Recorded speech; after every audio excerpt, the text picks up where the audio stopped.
Welcome back to our channel. Today, we have an extraordinary tale of an individual who rose from the depths of poverty to become one of the most dominant forces in the world of mixed martial arts.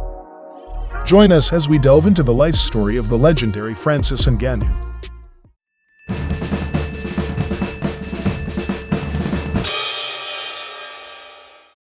Ngannou was born and raised in the village of Batie, Cameroon. He was the third of 5 children, and from a young age, he experienced the challenges and struggles that come with living in a disadvantaged environment. Growing up in poverty, Francis faced countless obstacles that would have deterred most from pursuing their dreams. He stated on the Joe Rogan that he would rummage through bins for food, saying, "You would have to go to the market at night time to go find food in the trash. When I did find something to eat, I would have to fight off rats for it. I would often argue with the rats, telling them that they were not welcome and that they should leave me alone." I know it sounds crazy, but it's true.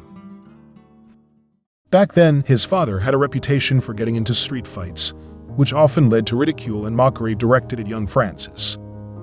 But instead of letting the negativity consume him, Francis decided to use his father's shortcomings as a motivation to make something positive out of his own life. Despite the financial hardships faced by his family, Francis and his siblings embarked on a 2-hour journey on foot each day to reach school. Hunger often gnawed at Francis, forcing him to leave class early and rush home to alleviate his pangs. Ngannou described himself as staying in retreat and had limited social interaction with his classmates due to the frustration of not having basic items such as a pen or a book, and sometimes even lacking proper clothes and shoes to find how I can get the money to pay my scholar fee, or to buy a book, or a pen or something. And that has been my entire life, and I used to really hate it. I was pissed off about it. Like, what did I do to deserve this? Why can't I just be like other kids?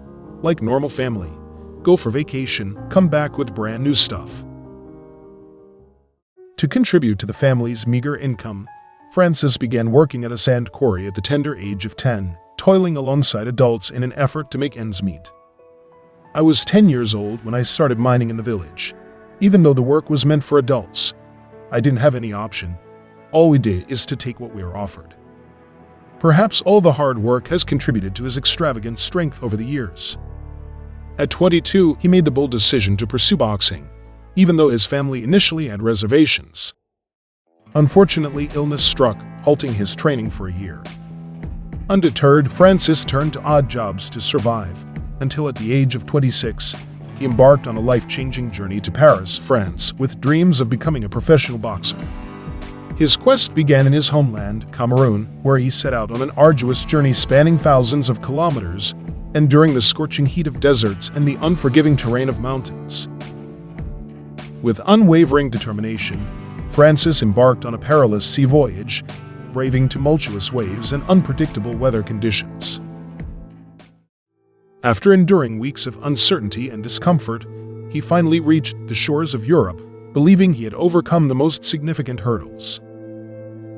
However, destiny had a different plan in store for Francis. Upon his arrival in Europe, he faced yet another setback as he found himself detained for illegally crossing the border.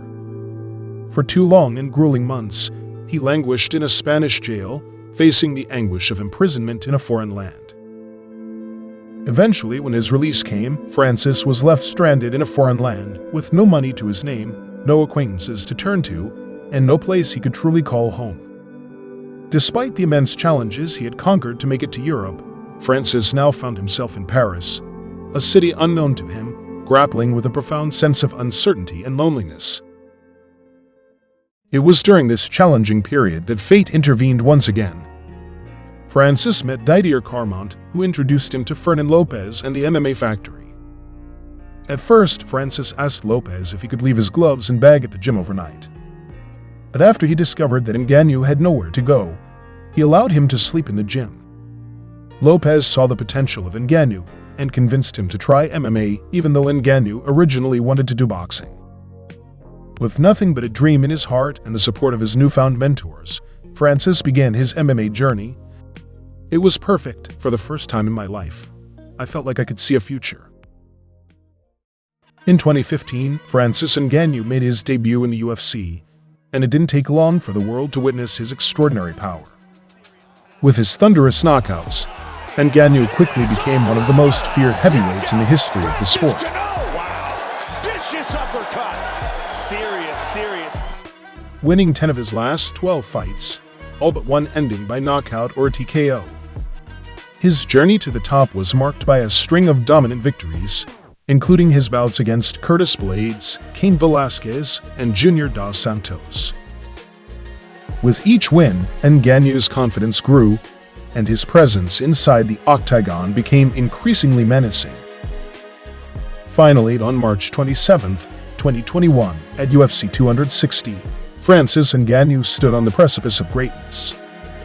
He faced off against the formidable champion, Stipe Miocic, once again, but this time the outcome would be different. Ngannou unleashed an onslaught of strikes that left Miocic reeling, and in the second round, he landed a monstrous left hook that sent the champion crashing to the canvas. The victory was not only a redemption for Ngannou, but also a crowning achievement. He claimed the UFC Heavyweight Championship, fulfilling his childhood dream and cementing his legacy as one of the best fighters.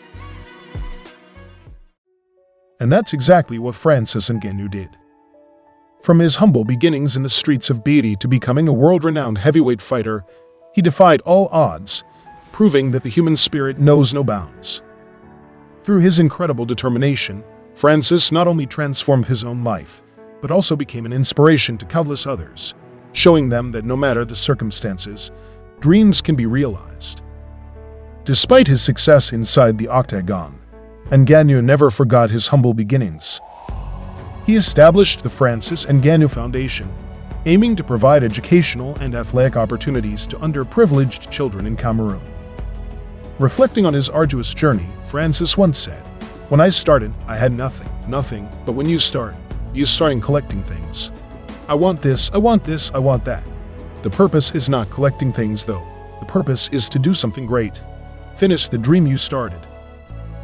The story of Francis Ngannou's childhood is a testament to the power of resilience, hard work, and unwavering belief in oneself.